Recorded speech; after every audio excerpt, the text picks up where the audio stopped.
ভাইয়া এটাই কি সেই ফজলি আম গাছ? জি এটাই সেই ফজলি আম গাছ। ফজলি আমের তো অনেকগুলো ভ্যারিয়েশন থাকে, যেমন নাক ফজলি, সুরমা ফজলি। এটা কি ধরনের ফজলি? এটা হচ্ছে রাজ ফজলি, মানে এটা রাজ বড়। ফজলি। হ্যাঁ। আচ্ছা, এই রাজ ফজলির বৈশিষ্ট্যটা কি? এই আমের এটা বৈশিষ্ট্যটা কি? আকারে বড় হয়, খেতে এটাও খুব সুস্বাদু। আচ্ছা, রসের পরিমাণটা কেমন থাকে? রসও ওই একই রকম, নাক ফজলি, সুরমা ফজলি আর আপনার রাজ ফজলি একই রকমই। আচ্ছা, সাইজের উপর ভ্যারাইটিটা নির্ভর করে। আচ্ছা, সুরমা বা নাক ফজলিগুলো যেমন অনেক বেশি মিষ্টি হয়, খেতে খুব সুস্বাদু, এটাও কি তাই? এটা থেকে একটু কম। এটা থেকে একটু কম।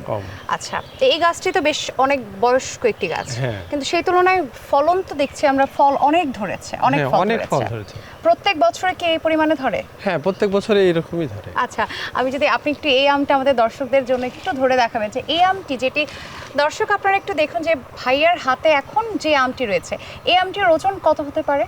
700 গ্রাম, 700 গ্রামের মতো, মানে বেশ বড় আকারের হয়ে থাকে আমগুলো। এবং ভাইয়া পুরো ডাল ধরেই তো, পুরো প্রত্যেকটা ডালে ডালেই তো আম দেখছি, কোনো ফাঁকা জায়গা নেই তো।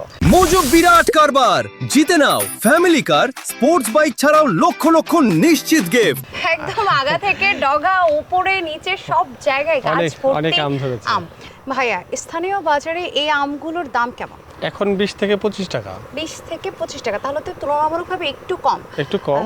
আপনাদের এখানে আমের অনেক বাগান থাকার কারণে কি স্থানীয় বাজারে আমের দামটা কম? এখন আপনার আমদানি বেশি হচ্ছে, একটু দাম কম। সাপ্লাইটা যেহেতু বাজারে সাপ্লাইটা বেশি বেশি। রয়েছে।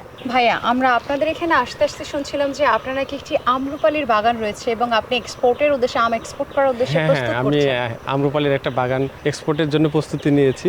আচ্ছা, আমরা কি আমাদের দর্শকদেরকে একটু দেখিয়ে নিয়ে আসতে পারি সেই হ্যাঁ, আম্রপালির বাগানটি? অবশ্যই চলুন। অবশ্যই।